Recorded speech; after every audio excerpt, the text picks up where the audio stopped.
South ఇండియాలోనే అతి తక్కువ ధరలకి రత్నాలనందించే ఏకైక సంస్థ 6JVR. ఇప్పుడు ప్రతి ఒక్కరూ సినీ కార్మికుల గురించే మాట్లాడుకుంటూ ఉన్నారు.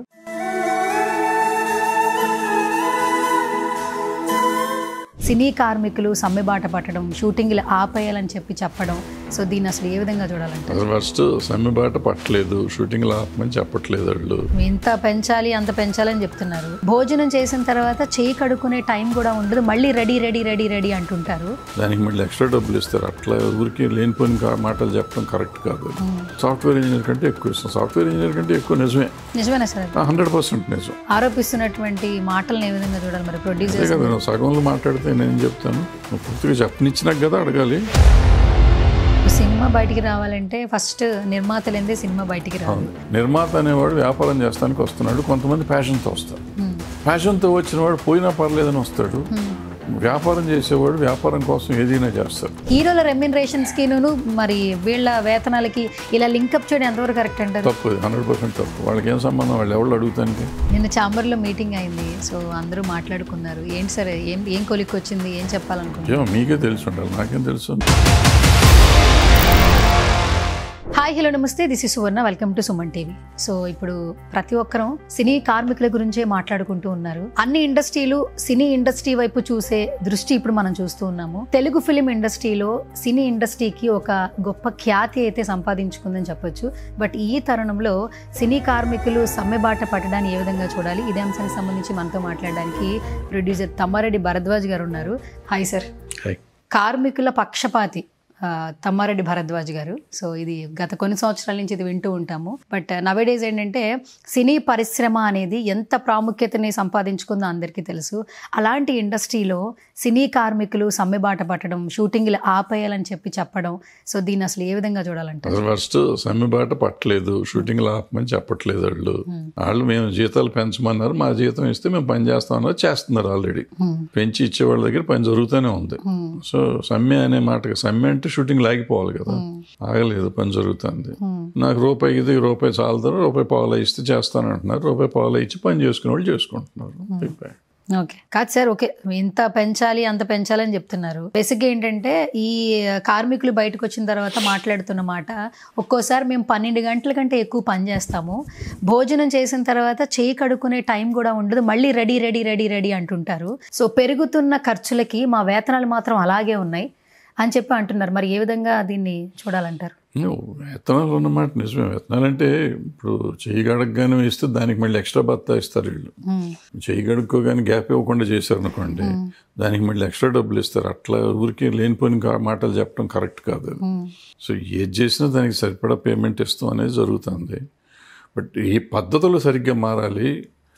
ఎంతమందిని వాడుకోవాలి అనేది ఎవరు చెప్పకూడదు, ఎవరిని వాడాలి అని చెప్పకూడదు. ఇప్పుడు నా సినిమాకి నాకు ఎవరు కావాలో నేను వాడుకుంటాను. ఇప్పుడు నేను యూనియన్ ఉండేది ఎందుకు? ఇది కంటింజెంట్ లేబర్, ఇది రెగ్యులర్ లేబర్ కాదు. ఈవెన్ ఫ్యాక్టరీలో కూడా మీరు ఇండస్ట్రియల్ లేబర్ ఛాంబర్ దీంట్లో కూడా యూనియన్ వర్కర్స్ ఉంటారు, నాన్ యూనియన్ వర్కర్స్ ఉంటారు, వేరియస్ యూనియన్స్ వర్కర్స్ కూడా ఉంటారు. సో యూనియన్ వర్కర్ ఉంటే ఏమవుతుందంటే యూనియన్లు అగ్రిమెంట్ చేసి ఉంటాయి కాబట్టి అన్ని యూనియన్ల వర్కర్లకి ఒక రేంజ్ ఆఫ్ ఇది ఉంటుంది. మిగిలిన వాళ్ళని కూడా గవర్నమెంట్ ఇది చేస్తుంది, కవర్ చేస్తుంది. Non member of the union ఫ్యాక్టరీలో పనిచేస్తే దాంట్లో గవర్నమెంట్లో కొన్ని ఉంటాయి కదా, ఆ లీగల్ రైట్ వాడికి ఉంటుంది. అట్లాగే ఇక్కడ కూడా ఉండాలి. ఇక్కడ మన దగ్గర మొదటి నుంచి కూడా మనం ఏంటంటే మా సినిమా వర్కర్ని తప్ప వెయిట్ వాళ్ళని వాడకూడదని మనం రూల్ పెట్టుకుని చేస్తా ఉన్నాం గతంలో. అప్పట్లో ఎవరు ఉండేవారు కదా సినిమా వర్కర్స్, వచ్చి కొంచెం ఎక్స్పర్టైజ్ కావాలి. ఇప్పుడు ఏంటంటే టెక్నాలజీ మారిపోయింది, ఇది మారిపోయింది. ఇప్పుడు ఓటీటీలని టీవీలని అన్నీ వచ్చిన తర్వాత ఎక్కువ మందికి పని దొరుకుతుంది, పని తెలుస్తుంది, కొంతమంది నేర్చుకుంటున్నారు, వస్తున్నారు. సో దాంతో ఇంకా అదే విధానాలు ఉండాలా ఉండకూడదు అనేది డిస్కషన్ పాయింట్. చూసి అవి మార్చుకోవాల్సిన పరిస్థితి ఉంది. ఫెడరేషన్ కూడా కొన్ని మార్చాలి, కొంత ప్రొడ్యూసర్లు కూడా మారాలి, ఆ పాత రూల్స్ కొన్ని పనికొని ఉంటే తీసేయాలి. ఎన్నో మారుస్తున్నాం, ఇది కూడా మార్చాలి. బట్ ఏది కార్మికుడికి ఇబ్బంది పడేది కాకుండా చేయాలి. కార్మికుడికి ఎందుకంటే పని చేస్తున్నాడు, డబ్బులు తీసుకుంటున్నాడు, ఎంత పీనట్స్ వాళ్ళకి ఇచ్చేది. అంటే ఇవాళ మనం చెప్తున్నాం, మనం చాలా ఎక్కువ ఇచ్చేస్తున్నాము, సాఫ్ట్వేర్ ఇంజనీర్ కంటే ఎక్కువ ఇస్తాం. సాఫ్ట్వేర్ ఇంజనీర్ కంటే ఎక్కువ నిజమే. నిజమేనా సార్ అది? 100% నిజం. మరి సాఫ్ట్వేర్ కి ఇచ్చే జీతాలతో పోల్చుకున్నప్పుడు మరి వీళ్ళు ఆరోపిస్తున్నటువంటి మాటలను ఏ విధంగా చూడాలి మరి అదే ప్రొడ్యూసర్స్? కదా, నువ్వు సగంలో మాట్లాడితే నేను చెప్తాను, నువ్వు పూర్తిగా చెప్పనిచ్చినాక కదా అడగాలి. చెప్పండి. ఇప్పుడు నాకు ఈ సాఫ్ట్వేర్ ఇంజనీర్కి నెల జీతం ఇస్తారు, మా సినిమా కార్మికుడికి రోజువారీ ఇస్తారు. రోజువారీని ఇప్పుడు సాఫ్ట్వేర్ వర్కర్కి 1,00,000 రూపాయలు ఇచ్చాం సాఫ్ట్వేర్ ఇంజనీర్ మనిషికి, అతనికి రోజువారీగా లెక్కేస్తే 3,000 రూపాయలు అవుతుంది. సో ఆ 3,000 రూపాయలు మీరు లెక్కేసి నాకు 3,000 రూపాయలు ఇస్తున్నాం అంటున్నారు. సాఫ్ట్వేర్ ఇంజనీరు 22 రోజులు పనిచేస్తాడు నెలలో. 22 రోజులు పనిచేస్తే 30 రోజులు జీతం ఇస్తున్నారని మీరు 3,000 రూపాయలు లెక్కేసి నాకు 3,000 ఇస్తున్నాం కాబట్టి నెలవారీ అంటున్నారు. నాకు 3,000 రూపాయలు ఇచ్చి ఎన్ని రోజులు పనిస్తారు? నాకు నెల రోజులు పనిస్తున్నారా? 20 రోజులు పనిస్తున్నారా? 10 రోజులు పనిస్తున్నారా? ఎవరన్నా గ్యారంటీ ఇస్తారా? నేను నీ దగ్గర ఉన్న కార్మికులందరికీ నెల రోజులు పనిస్తున్నాను కాబట్టి సాఫ్ట్వేర్ ఇంజనీర్ల కంటే ఎక్కువ ఇస్తున్నాను అంటే 100% తప్పది. ఎవరిని అడిగితే నేను వెళ్ళి కొట్టొస్తా. దీనికి సమాధానం ఎవరన్నా చెప్పగలిగితే నాకు చెప్పు. ఇప్పుడు మీరు అందరూ చెప్తున్నారు 2 ఏళ్ళు 3 ఏళ్ళు తీసాం, 200 కోట్లని 300 కోట్లని. ఈ 300 కోట్లలో కార్మికులకి ఎంత పర్సంటేజ్ ఇచ్చారు లెక్క తేల్చమనండి. 15 కోట్లు ఇచ్చారు, 20 కోట్లు ఇచ్చాం, 30 కోట్లు ఇచ్చాం. ఓకే, ఎన్ని కోట్లు ఇచ్చినా పర్సంటేజ్ ఎంత వచ్చింది? ది కాస్ట్ ఆఫ్ ప్రొడక్షన్ ఎంత ఉంది గ్రాస్, దాంట్లో పర్సంటేజ్ ఆఫ్ వర్కర్కి ఎంత ఇస్తున్నాం? మీకు ఎప్పుడు 10% దాటి రాదు. మీరు ఏ లెక్కలన్నీ వేసుకోండి. మరి 10% ఇవ్వకుండా పని అంటే చేస్తారు. నెంబర్ ఆఫ్ వర్కర్స్ను నువ్వు పెంచుకుపోయావు. ఒకప్పుడు 40 మంది 50 మందితో చేసే సినిమా ఇవాళ 50 మంది 300 మంది 400 మందిని పెట్టి చేస్తున్నారు. మరి అంతమంది అంత నెంబర్ వచ్చినప్పుడు వాళ్ళకి నువ్వు 1000-2000 ఇచ్చినా కానీ వెళ్ళిపోతాయి, లక్షల్లోకి వెళ్ళిపోతున్నాయిగా, అయిపోతుంది. అందులో ఏమవుతుంది, కొంతమందిని బయట నుంచి తెస్తున్నాం. ఇక్కడి నుంచి ఇక్కడ ఉన్నవాళ్ళకి పెద్దగా నాకు తెలిసి 10,000 రూపాయలు మించిన బత్తా ఉన్నవాళ్ళు ఇక్కడ లేరు. బయట నుంచి వచ్చేవాళ్ళు లక్షలు తీసుకునేవాళ్ళు ఉన్నారు. 1,00,000 రూపాయలు 75,000 50,000 బయట నుంచి వచ్చేవాళ్ళు. ఇప్పుడు మేము ఏం చేస్తున్నాము, వాళ్ళకి ఇచ్చిన లెక్క కూడా కలిపేసి మీకు 10 కోట్లు ఇచ్చాం, 20 కోట్లు ఇచ్చాం, 30 కోట్లు ఇచ్చాం అన్నాం. వాళ్ళని ఎందుకు తెచ్చుకుంటున్నావు నువ్వు?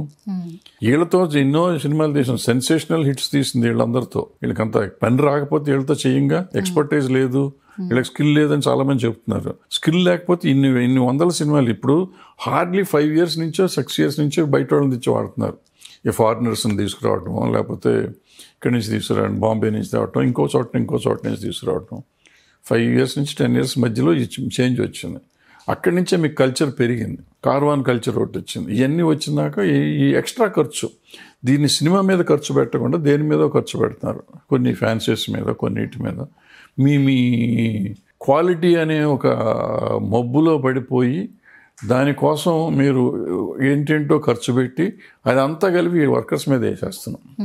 ఇవాళ నిజంగా చెప్తే ఈ ఇస్తున్న డబ్బుల్లో ఈ 10% ఎంత అయితే దీంట్లో ఉందో, దీంట్లో 2 to 3% అసలు ఈ వర్కర్స్కి రాదు. అది ఎక్కడి నుంచి బయట నుంచి వచ్చిన వాళ్ళని ఇంటికి వెళ్తాను. 3% 4% బయటికి పోతాను. సో వీళ్ళకి వచ్చేది 6 to 7%. ఇప్పుడు నిన్న ఎవరో డ్రైవర్కి 1,50,000 ఇచ్చామన్నారు. ఒక డ్రైవర్కి ఇచ్చారా? ఒక డ్రైవర్కి ఒక కారుకి ఒకే రోజు ఇచ్చారు. 4 రోజులు పని ఉండదుగా మన దగ్గర. మనం ఒక సినిమా 4 రోజులు చెయ్యం. ఏదో ఒక ప్రొడక్షన్ ఆఫీస్లో పెట్టుకున్న కారుకు ఇస్తే అయ్యి ఉండొచ్చు. కారుకి ఎందుకు అవుతుంది? రోజుకు 3,000 రూపాయలు కారు, అతని భర్త 2,000 రూపాయలు. పగలంతా పని అంటే మధ్యాహ్నం పంపించేస్తాం కదా, 2,000 రూపాయలు 60,000 రూపాయలు వస్తుంది మ్యాక్సిమం వస్తే. 1,50,000 ఎందుకు అయింది అంటే రాత్రి పగళ్ళు ఏం చేస్తున్నారు, ఎందుకు పెట్టుకుంటున్నారు, ఎన్ని ప్రశ్నలు ఇస్తే అది ఒక్క కారు అరకారే అవుతుంది, అన్ని కార్లు అవ్వవు. షూటింగ్ ఉన్నప్పుడే కదా, షూటింగ్ 10 రోజుల కంటే ఎక్కువ ఎవరు చేయట్లేదుగా. సో మనం ఊరికి చెప్పడం వేరు, ప్రాక్టికల్గా ఉండటం వేరు, గ్రౌండ్ రియాలిటీ వేరు. అయితే ఇప్పుడు ఒక సినిమా బయటికి రావాలంటే ఫస్ట్ నిర్మాతలేందే సినిమా బయటికి రాదు. అంటే హీరోలను ప్యాడ్ చేసుకున్న కార్మికులు రావాలన్నా అసలు నిర్మాత ఒక అడుగు లేకపోతే సినిమా లేదు. నిర్మాతే దేవుడు, తల్లి, తండ్రి అన్ని నిర్మాతే.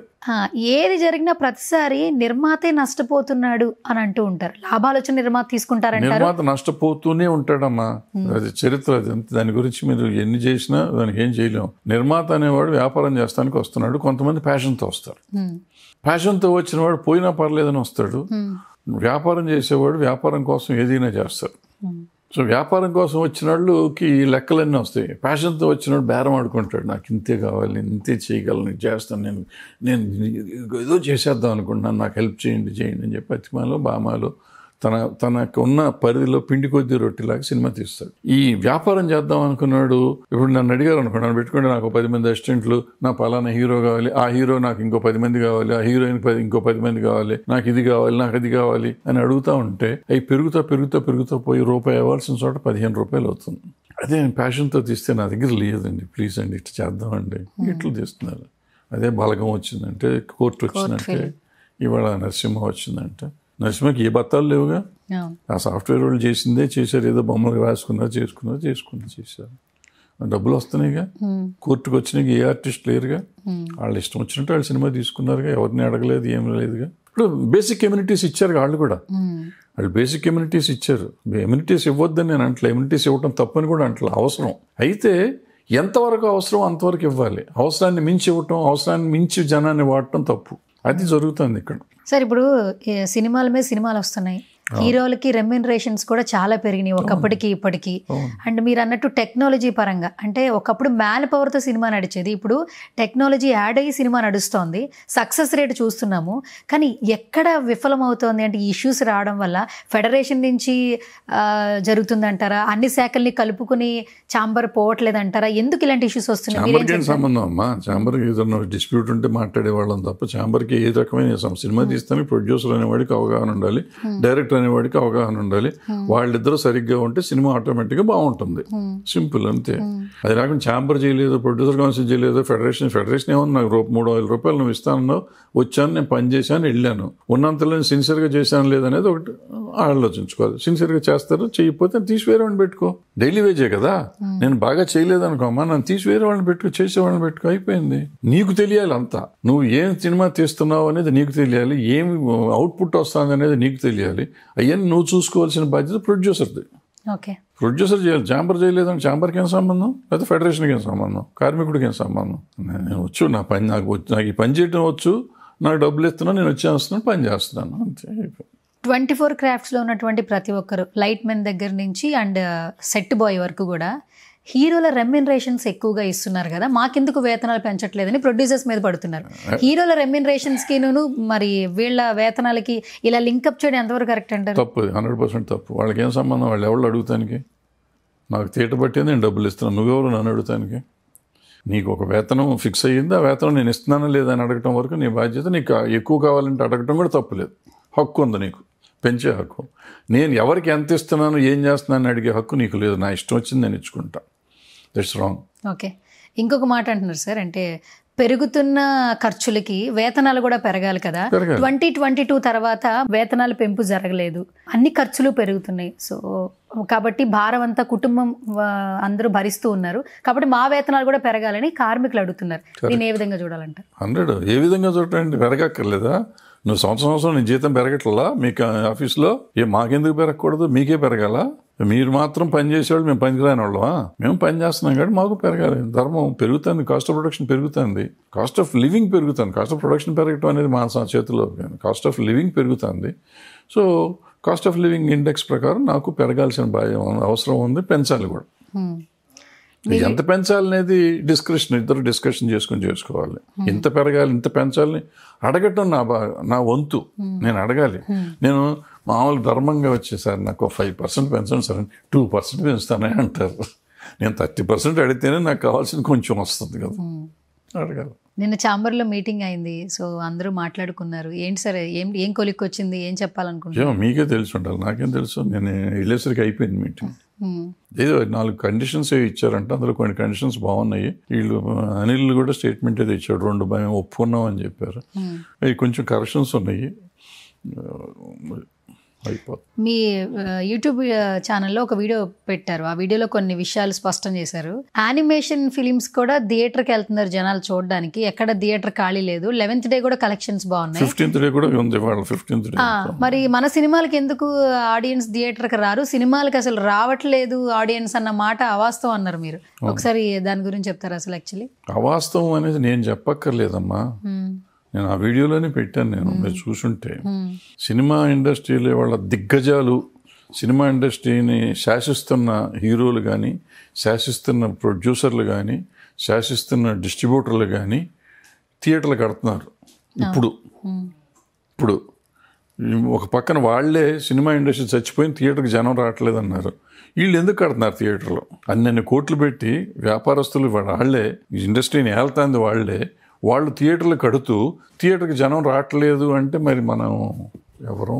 ఇప్పటికే అల్లు అర్జున్ గారికి థియేటర్ ఉంది, మహేష్ బాబు గారు ఇంకా థియేటర్స్ తీసుకొస్తున్నారు వింటున్నాం, రవితేజ గారు కూడా అదే ప్రాసెస్లో ఉన్నారంటున్నారు. అంటే అగ్ర హీరోలే థియేటర్స్ మీద ఇన్వెస్ట్మెంట్ చేస్తున్నారు.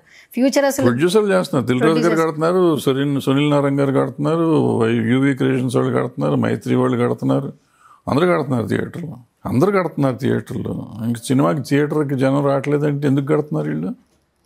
వాళ్ళకి తెలీదా? వాళ్ళని తెలియదు కూడా. మీరు ఆలోచించాలి. అన్ని నన్ను అడిగి నానోడితే ఎందుకు చెప్పిస్తారు మీరు? సరే, ఒకప్పుడు సినిమా ఇప్పుడు సినిమా ఏం మారింది అంటే మీరు ఆల్మోస్ట్ ఇండస్ట్రీలో అంటే ఫెడరేషన్ ఛాంబర్ పక్కన పెడితే మీరు ఇండస్ట్రీకి తెలిసిన పర్సన్ కాబట్టి ఏం చెప్తారు? సినిమాలో ఏం చేంజ్ అయింది? చాలా మార్పులు వచ్చినాయి అమ్మా. ఒకప్పుడు సినిమా ఏంటంటే ప్రొడ్యూసరు ఓ సినిమా అనుకుని, ఒక కథ అనుకుని, ఆ కథ ఏ డైరెక్టర్ అయితే బాగుంటాడో అనుకుని ఆ డైరెక్టర్ దగ్గరికి వెళ్ళి, ఆ డైరెక్టర్ వచ్చిన తర్వాత ఒక హీరో, రామారావు అవ్వచ్చు, నాగేశ్వరరావు అవ్వచ్చు, వాళ్ళ దగ్గరికి వెళ్ళి సినిమా చేయండి అని అడిగితే వాళ్ళకి ఇష్టమైతే చేస్తారు, లేకపోతే వేరే హీరోతో చేస్తారు. అట్లా చేసుకున్నారు. ఆ తర్వాత కాలంలో రామారావు గారి ప్రొడ్యూసర్లు, నాగేశ్వర ప్రొడ్యూసర్లు వాళ్ళకి సరిపడే కథలు వీళ్ళు కూడా అల్లుకుని, అప్పుడుకైనా కూడా డైరెక్టర్ వచ్చినాక కథ వేసుకుని ఆ హీరో దగ్గరికి వెళ్ళి కథ చెప్పావు. ఆ తర్వాత అట్టట్టని ఇప్పుడు ఏమైపోయిందంటే గ్యాంబ్లింగ్. మొత్తం ఊళ్ళో ఏ డైరెక్టర్ ఒక సినిమా హిట్ ఇస్తే అతనికి అడ్వాన్స్ కొట్టి దొడ్లో కట్టేసేయటం. హీరోలు అందరికీ బ్యాక్ టు బ్యాక్ సినిమాలు తీయట్లా, 3 ఏళ్ళ కోటి కదా తీసేది వీళ్ళంతా. హీరోలు అందరికీ అడ్వాన్స్లు ఇచ్చేయటం ఒక కంపెనీ. అందరు హీరోలు అన్ని కంపెనీల్లో ఉన్నారు, ఇంకా బయట వాళ్ళకి ఎవరికి దొరకకుండా. అందరు డైరెక్టర్లు అన్ని కంపెనీల్లో ఉన్నారు, బయట వాళ్ళకి దొరకకుండా. సో ఏమవుతుంది, నెంబర్ ఆఫ్ ఫిల్మ్స్ తగ్గిపోయినాయి. ఎందుకంటే రెమ్యునరేషన్స్ విపరీతంగా పెరిగిపోయేటప్పటికి వాళ్ళు కంఫర్టబుల్ స్టేజ్లో ఉంది. కంఫర్టబుల్ అంటే తక్కువ రెమ్యునరేషన్ ఇచ్చినా కంఫర్టబుల్లే ఉంటారు. 100 కోట్లు ఇచ్చినా కంఫర్టబుల్లే, 10 కోట్లు ఇచ్చినా కంఫర్టబుల్లే కదా. బట్ పెరుగుతూ వస్తాను. ఆ కంఫర్టబుల్ జోన్లో ఉన్నప్పుడు 2 ఏళ్ళకో 3 ఏళ్ళకో మెల్లిగా తీస్తాం. తొందర ఏముంది, హడావిడేముంది, వాళ్ళకి లేదు, వీళ్ళకి లేదు.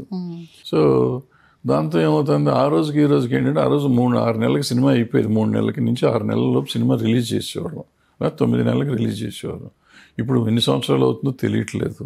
నడుస్తూ ఉంటుంది. టెక్నాలజీ స్పీడ్గా జరిగే టెక్నాలజీ కనిపెట్టారు. మనం దాన్ని ఎంత స్లోగా చేయాలో అంత స్లోగా చేస్తున్నాం. ఇప్పుడు మీరు చెప్పిన పాయింటే సార్, అప్పట్లో సినిమాలు నుంచి ఇప్పటి సినిమాల వరకు చాలామంది సినిమా ఇండస్ట్రీ మీదే బ్రతుకుతున్న వాళ్ళు ఉన్నారు చాలామంది. ఇప్పుడు ఎవరైనా ఒక అప్కమింగ్ జనరేషన్ ఏంటంటే, మీరు డాక్టర్, ఇంజనీర్ తర్వాత ఇప్పుడు ఏ జోన్లో అడుగు పెడతారంటే సినిమా ఇండస్ట్రీ అంటున్నారు, గ్రాఫిక్స్ అంటున్నారు, ఎడిటింగ్ అంటున్నారు, డిఓపి అంటున్నారు, మ్యూజిక్ అంటున్నారు. అంటే సినిమా ఇండస్ట్రీలో కూడా రావడానికి చాలా ఇంట్రెస్ట్ చూపిస్తున్నారు. ఒకప్పుడు సినిమాకి సంబంధించి, కార్మికులకు సంబంధించి ఏమైనా కష్టం వస్తే దాసరి నారాయణరావు గారు ఉండేవాళ్ళు, ఏ లోటు ఉండేది కాదు అంటారు. మరి ఇప్పుడు వస్తున్నటువంటి ఇష్యూస్ని ఏ విధంగా చూడాలి? ఇప్పుడు పెద్ద దిక్కు అంటే ఎవరు ఆయన తర్వాత? అసలు పెద్ద దిక్కు అనేది లేదు. అదేం ఉద్యోగం కాదు, లేకపోతే అది కిరీటం కాదు, ప్రెసిడెంట్ ఆఫ్ ఇండియానో లేకపోతే రాజు, ఇటువంటి ఏం కాదు. ఒక వ్యక్తి ఒక సంఘటిత దీనిగా శక్తిగా మారాడు. దాసరి నారాయణరావు అనే వ్యక్తి, ఆయన ఒక శక్తిగా మారిపోయాడు. ఎలా మారాడు? ఆయనకున్న టాలెంట్తో మారాడు. సో ఆ టాలెంట్ ఎవరికి రాదు, ఆయన ఎవరు రారు, ఎందుకు వచ్చారో తెలియదు, ఎందుకు వెళ్ళిపోయారో తెలియదు, అయిపోయింది, జరిగిపోయింది. అది మాట్లాడితే నారాయణరావు గారి గురించి మనం మాట్లాడుకుంటే ఆయన రిప్లేస్ చేయలేము, అవ్వదు కూడా, మాట్లాడుకోవటం కూడా వేస్ట్. ఆ రోజు జరిగింది. అంత శక్తి ఉన్నవాళ్ళు మళ్ళీ రారు, పుట్టరు. ఇంకా సార్, ముంబై నుంచి తీసుకురావడానికి ఇంట్రెస్ట్ చూపిస్తున్నారు చాలామంది ప్రొడ్యూసర్లు. ఇక్కడ ఉన్న వాళ్ళు ఏమయ్యారని అడుగుతున్నారు. ముంబై వాళ్ళని ఎందుకు ఎంకరేజ్ చేస్తున్నారు అంటున్నారు. దాన్ని ఏ విధంగా చూడాలి మరి? ఏం ఎంకరేజ్ చేయట్లేదు. ఎంతమంది తెస్తారమ్మా? 3 తెస్తారు, 4 తెస్తారు, 10 మంది తెస్తారు.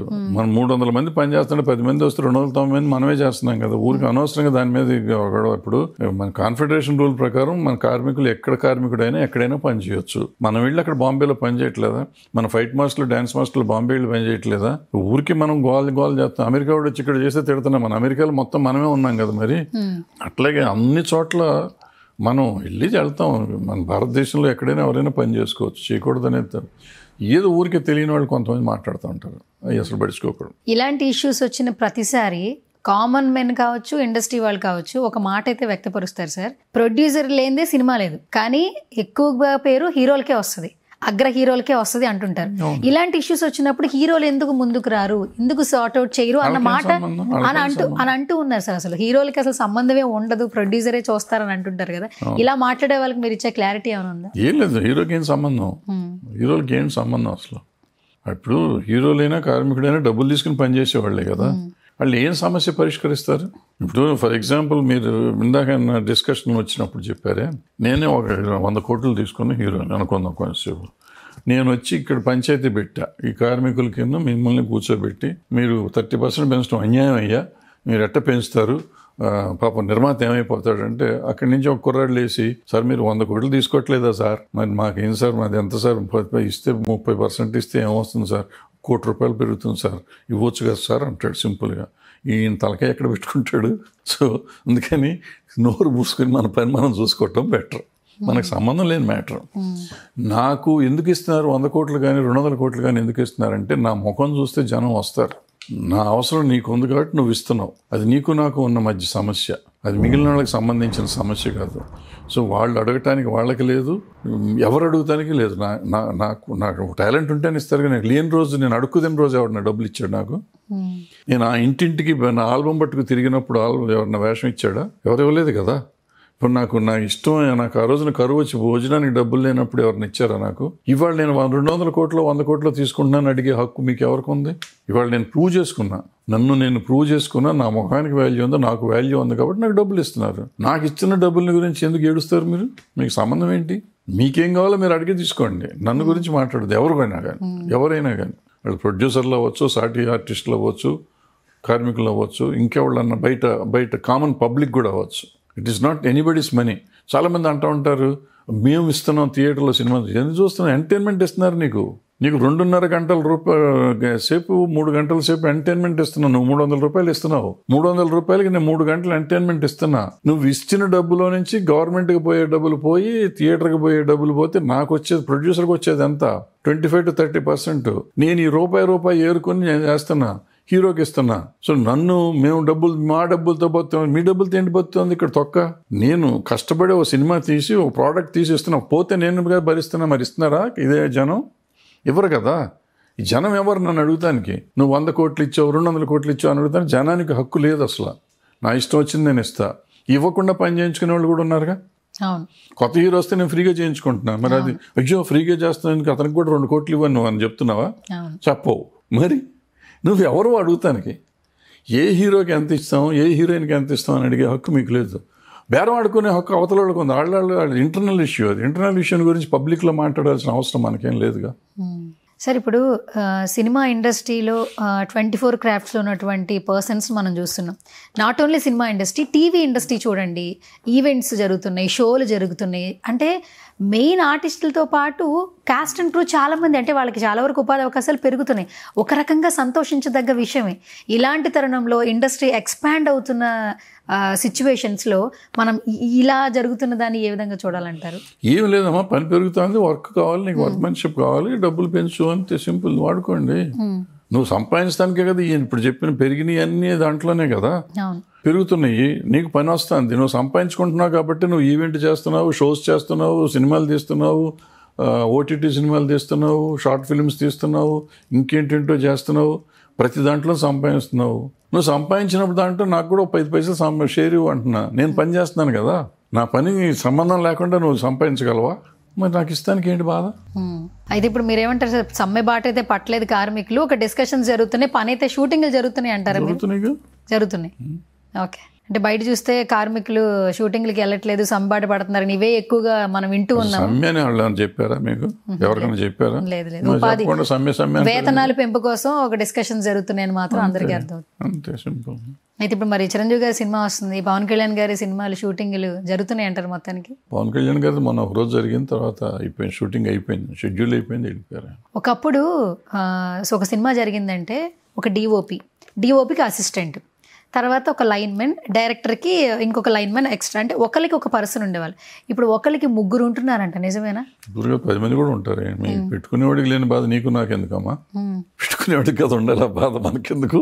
నువ్వు నేను కూర్చొని డిసైడ్ చేస్తే ఆవిడ తింటాడు అనమాట. పని లేని వాళ్ళు వీళ్ళు కూర్చొని డిస్కస్ చేశారని మనం తిడతారు. ఎందుకు చెప్పు తిట్లు తింటాం? ఈ విషయాల్లో ఇప్పుడు సి కళ్యాణ్ గారు అటు ఇటు కొంచెం మాట్లాడి ఈ సమస్యని సార్ట్అవుట్ చేసే పరిస్థితిలో ఉన్నారు. సి కళ్యాణ్ గారు ముందుకు వస్తున్నారు. తర్వాత టీజీ విశ్వప్రసాద్ గారు ఒక స్టేట్మెంట్ ఇచ్చారు, బన్నీవాస్ గారు కూడా మాట్లాడారు, ఎస్కేఎన్ గారు కూడా అసలు అంటే పెంచే ఉద్దేశం అయితే లేదు అని ఒక మాట చెప్పేస్తున్నారు. మరి ఇది ఎక్కడ కొలిక్కొచ్చే సందర్భాలు ఉన్నాయంటారా? మీరేం చెప్తారు అసలు? నాకేం తెలుసమ్మా, పెరగకుండా పని జరగదు. నాకు తెలిసి 100% పెరుగుతుంది. ఎంత పెరుగుతుందని నాకు తెలియదు. పెరిగే తీరుతుంది. ఎవళ్ళని చెప్పిన ప్రతి ఇప్పుడు 5 ఏళ్ల కింద అట్టాగే చెప్పారు, 3 ఏళ్ల కింద అట్టాగే చెప్పారు. షూటింగ్లో 50 రోజులు ఆపారు, ఒక్క పైసా పెంచమన్నారు. పెంచారా లేదా? అంతకుముందు పెంచమని 30-50 రోజులు ఆపారు, పెంచారా లేదా? ఎప్పటికప్పుడు పెంచుతానే ఉంటారు. సినిమా ఇండస్ట్రీ పర్సన్గా ఒక ప్రొడ్యూసర్ అంటే సినిమా నిర్మాత పడే బాధ ఏంటో మీకు చాలా వరకు తెలుస్తుంది. సో నిర్మాత ఎప్పుడు చచ్చిపోకూడదు, ప్రొడ్యూసర్ ఎప్పుడు బాగుండాలి, ప్రొడ్యూసర్ బాగుంటేనే చాలా మంది బాగుంటారని అంటుంటారు. అలాంటి ప్రొడ్యూసరే ఇప్పుడు చివరికి కష్టాలు పడుతున్నారు సినిమాకి సంబంధించి. సక్సెస్లు పక్కన పెట్టండి, ఫెయిల్యూర్ వస్తే మొత్తం తనే మేదేసుకోవాలి కాబట్టి సక్సెస్ రేట్ చెప్పలేం, బట్ ఫెయిల్యూర్ రేట్ కనిపిస్తున్నా ఎవరు మాట్లాడరు. సో ప్రొడ్యూసర్కి కష్టాలు రాకుండా సక్సెస్ఫుల్గా ముందుకెళ్తూ ఇప్పుడు నవేడేస్ చూస్తుంటే తెలుగు సినిమా పరిశ్రమ గురించి అన్ని పరిశ్రమలు మాట్లాడుకుంటున్నారు. ఆ స్టేజ్లో రైట్నా ఉన్నాం. ఎంతోమంది కష్టం. ఫైనల్గా ఏం చెప్తారు అసలు? ప్రొడ్యూసర్ బ్రతకాలి, నష్టపోకూడదు, సక్సెస్ఫుల్గా సినిమాలు తీయాలి తెలుగు ఫిల్మ్ ఇండస్ట్రీలో అంటే మీరేం చెప్తారు? ఏం లేదు, అన్నీ తెలుసుకుని సరిగ్గా సినిమా చేస్తే శుభ్రంగా ఉంటారు వాళ్ళు. లేకుండా చేస్తే పోతారు. సినిమా కోసం తీయాలి, సినిమాలాగా చూడాలి, సినిమాలాగానే తీయాలి. అది ఉన్న రోజున మీరు చెప్పినవన్నీ జరుగుతాయి. సినిమాని ఏదో ఎందుకో తీస్తే, ఏదో కొన్ని రకరకాల వీటి కోసం సినిమాలు తీస్తే పోతానే ఉంటాయి, జరుగుతూనే ఉంటాయి. ఓకే, చివరికి ఒక ప్రశ్న సార్. అప్పటి నుంచి ఇప్పటి వరకు మీరు ఉన్నారు కాబట్టి, ఎన్నో జనరేషన్స్ చూశారు కాబట్టి, ఇప్పుడు ఒక సినిమాకి వెళ్తే మల్టీప్లెక్స్లో టికెట్ రేట్ పక్కన పెడితే పాప్కార్న్ రేట్లే ఎక్కువ ఉన్నాయి. ఒక కుటుంబం ఫ్యామిలీ మొత్తం సినిమా చూడాలంటే మిడిల్ క్లాసే అనుకోండి, హై క్లాస్ పక్కన పెట్టండి, ఒక 5,000-6,000 బేర్ చేయాలంటే ఎంతవరకు సార్ అసలు? మల్టీప్లెక్స్ కదమ్మా. ఇప్పుడు మనం వెళ్ళే వాళ్ళ గురించి మనం మాట్లాడి ఊరికే మనం చర్చ తప్ప. ఇది ఇవాళ సింగిల్ స్క్రీన్స్లో తక్కువ ఉంది, టికెట్ రేట్ తక్కువ ఉంది, పాప్కార్న్ రేట్ కూడా తక్కువ ఉంది. వెళ్తలేదుగా. 10 రూపాయల టికెట్ పెట్టమన్నారు, గవర్నమెంట్ పెట్టింది. 10 రూపాయలు 20 రూపాయలు. 20 రూపాయల టికెట్లు అన్ని చోట్ల ఫ్రీ ఖాళీగా ఉంటాయి తెలుసు. ఒక్క టికెట్ తగ్గదు రోజు, ఒక్క టికెట్ కూడా తగ్గదు ఏ థియేటర్లో సింగిల్ స్క్రీన్లో. 20 రూపాయల టికెట్. మరి పూర్వకాలం మాకు సైకిల్ పావుల టికెట్లే దిగాయి ఎన్టీ రామారావు సినిమాలకి వీళ్ళందరికీ. మరి వాళ్ళు పావుల టికెట్ తగ్గట్ల. పావుల టికెట్ అంటే ఇప్పుడు 20 రూపాయల టికెట్ అయింది. తగ్గట్ల ఒక టికెట్ కూడా. దిగితే అంత మల్టీప్లెక్స్ ప్రిఫర్ చేస్తున్నారు అందరూ. మల్టీప్లెక్స్లో రేట్ ఎక్కువ ఉందని మనం గోల పెట్టే బదులు మల్టీప్లెక్స్ మానేయండి. ఇక్కడ సింగిల్ స్క్రీన్స్ ఉన్నాయి, వాళ్ళు కూడా బెటర్ చేశారు. ఇంతకుముందు మెయింటెనెన్స్ ఉండేది కదా, ఇప్పుడు వాళ్ళు మెయింటెనెన్స్ చేస్తున్నారు సింగిల్ స్క్రీన్స్. మరి వాళ్ళు వెళ్ళం. మనం వెళ్ళకుండా వాళ్ళని తగ్గించమంటే ఎందుకు? వాళ్ళు దోపిడీకి తయారయ్యారు, నువ్వు దోయించుకుంటానికి నువ్వు తయారయ్యావు. వీళ్ళు మళ్ళీ దానికి మనం చర్చించి చేస్తే లాభం ఏమన్నా ఉంటుంది? ఎవరికి మారరు కదా. మీరు మల్టీప్లెక్స్లోనే చూస్తున్నారు సినిమా, సింగిల్ స్క్రీన్లో చూస్తున్నారు? నాకు ఇష్టం వచ్చిన చోట చూస్తాను. నేను చూడట్ల సినిమాలు. ఇంతకుముందు వారానికి కాదు, ఎవ్రీ డే సినిమా చూసాను. 2-3 సినిమాలు చూసేవాడిని. ఇప్పుడు అసలు 2 నెలలకి 3 నెలలకి ఒకసారి చూస్తున్నాను సినిమా. ఓటీటీలోనే రోజుకి ఒక సినిమా చూస్తారా? ఓటీటీలో చూస్తాం, 1-2 చూస్తాం. ఓకే.